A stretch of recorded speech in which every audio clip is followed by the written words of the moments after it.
Donc, aujourd'hui, je vais vous présenter la perche soleil, hein, comme vous l'avez vu dans le titre de la vidéo. La dernière fois, j'avais fait le gardon, ça fait assez longtemps que j'ai fait, du coup, je me suis dit que j'allais en faire sur un autre poisson. J'ai choisi la perche soleil parce que c'est un poisson que je pêche beaucoup, trop d'ailleurs. Donc voilà. Bon, on va commencer tout de suite. Hein. Donc la perche soleil, elle fait partie de la famille des Centrachidés et elle a le magnifique nom latin de Lepomys gibossus. On s'en bat les couilles, mais c'est pas grave. Donc on l'appelle pas partout perche soleil, hein, elle a plusieurs noms locaux. Donc dans le sud, on l'appelle pas pareil que dans le nord, etc. Donc les noms locaux, voilà, et là ils sont en train de s'afficher à l'écran. Puis pour les lire un peu, tu peux les faire pon. Donc ça c'est pour la présentation, on va dire littéraire un peu. Donc maintenant, je vais passer à la partie physique. Donc la partie physique, la perche soleil, elle se reconnaît extrêmement facilement. Hein. Dès qu'on la sort, on sait que c'est une perche soleil. Donc voilà, elle ressemble à ça. Elle ressemble toutes à ça. Hein. Ça c'est une photo d'un alevin. Parce que des fois on peut le confondre avec d'autres poissons. Ça arrive, je sais pas lesquels mais ça arrive. Bon, alors la perche soleil elle se reconnaît au premier coup d'œil, vraiment.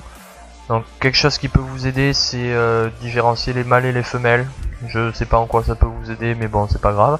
Donc chez les mâles on va retrouver une tache rouge au niveau de l'opercule alors que chez les femelles non, elle va être noire. Les mâles ont aussi une tache noire mais en plus de la rouge. Et aussi ensuite les mâles vont être plus colorés que les femelles, ça c'est un truc que j'ai constaté.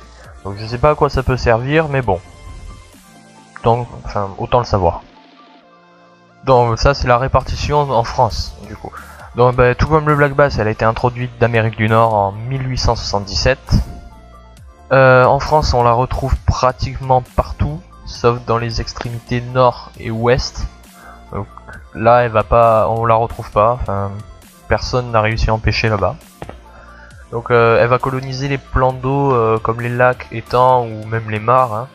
Elle peut vivre aussi dans des eaux lentes, mais vraiment très lentes, ok?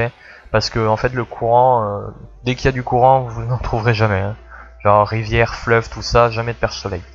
C'est impossible. À moins peut-être dans les bras morts. Il n'y a que ici où à la limite on peut en trouver. Mais bon, le courant de manière générale, ça l'élimine. Donc sur la vie de la perche soleil, hein, donc elle va se déplacer en bande de plusieurs individus, hein, environ une vingtaine. Sauf pendant la période de reproduction où tous les mâles vont aller s'isoler sur les nids qu'ils vont garder. Ensuite aussi, elle va être très agressive hein, et elle chassera n'importe quel poisson qui empiète sur son territoire. Sauf un prédateur bien sûr. Elle va pas aller s'attaquer à un black bass parce que ouais t'es sur mon territoire. Non. Voilà, elle va chasser n'importe quel autre poisson qui empiète sur son territoire. Ça peut être une technique pour essayer de les attraper. Vous prenez un micro-leurre et vous venez la faire chier et normalement elle va attaquer. Au niveau de l'alimentation, elle va manger des vers, des asticots, des larves et d'autres trucs, des invertébrés pardon, aquatiques ou terrestres, aériens. Hein. Des fois on peut l'avoir mouché près du bord. Des œufs, ceux de son espèce ou d'autres, hein, ça en tape, et des alevins. C'est pour ça que elle est considérée comme invasive, c'est parce qu'elle mange beaucoup d'alevins. Pour la reproduction, elle se passe entre juin et août. Donc le mâle il va aller s'isoler du coup, il va aller creuser le nid, donc c'est une petite cuvette qui va creuser avec sa queue sur le fond, dans laquelle une ou plusieurs femelles viendront y déposer leurs œufs. Ensuite elles repartent.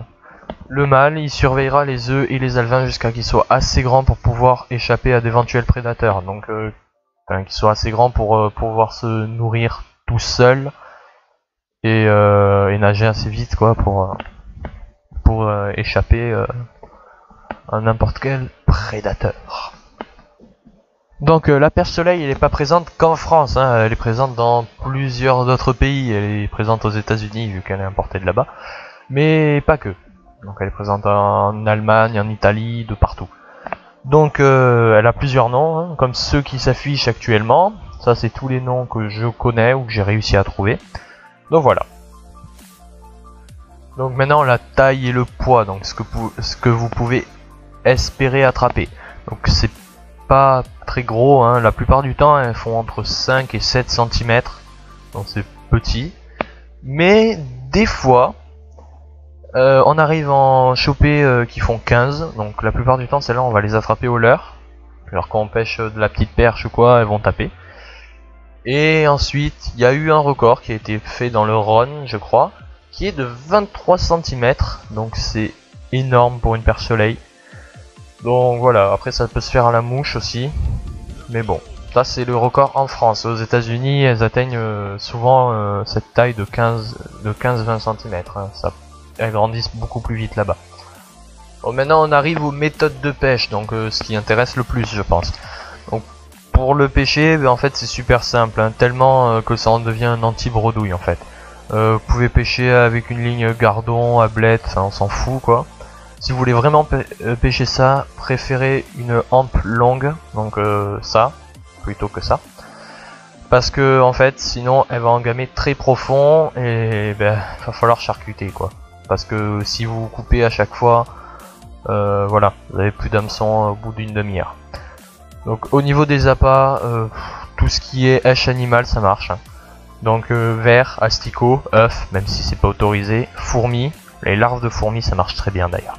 Les graines, j'ai pas réussi à en prendre avec perso.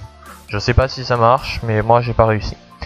Donc si vous voulez tenter des plus grosses, vous essayez au micro-leurre pour sélectionner les grosses, vraiment. Mais c'est assez rare, hein, parce que, genre par exemple, une perche soleil de 20 cm, c'est aussi rare qu'un brochet d'1 mètre, quoi. Vous pouvez en avoir, mais bon. Vous pouvez aussi tenter à la mouche, ça sera un peu plus productif, mais prenez une petite mouche quand même. Ensuite, quelque chose que j'ai jamais essayé, mais qui marche apparemment bien, c'est prendre un tout petit gardon, donc un alevin, quoi, et faire du micro-vif, en fait. Je sais pas ce que ça donne, j'ai jamais testé, mais bon, il paraît que ça marche très bien. Et enfin, l'intérêt culinaire et pour la pêche du coup. Donc il paraît que la perche soleil elle est bonne à manger. Personnellement j'en ai aucune idée, parce que j'ai jamais goûté. Mais bon, je pense que je testerai et je vous dirai ça. Donc pour la pêche, elle va très bien marcher en vif en fait, que ce soit pour le brochet ou le black bass, mais la réglementation l'interdit, parce que si elle s'échappe, elle pourrait pulluler dans le lac où vous pêchez. Oh mon dieu. Mais bon, sérieux, si le lac il est déjà infesté, que les autres poissons s'en nourrissent, je vois pas l'intérêt de ne pas pêcher avec, parce qu'elle rapporte du poisson quoi. Après, ne jouez pas à ça sur les lacs publics, parce que vous pouvez prendre assez cher. Moi je pêche à la perche soleil seulement dans le lac où il y a les black bass, parce qu'il est infesté et il est relié à aucun plan d'eau, donc de toute manière ça craint rien. Donc enfin voilà, si une perche soleil s'échappe dans ce lac, c'est pas terrible, il y en a des milliers. Donc bon, jouez pas à ça, mais si vous en êtes certain, au pire, hein, c'est pas très grave. Voilà. Bon c'est déjà la fin, et en espérant que la vidéo vous ait plu. Allez, ciao.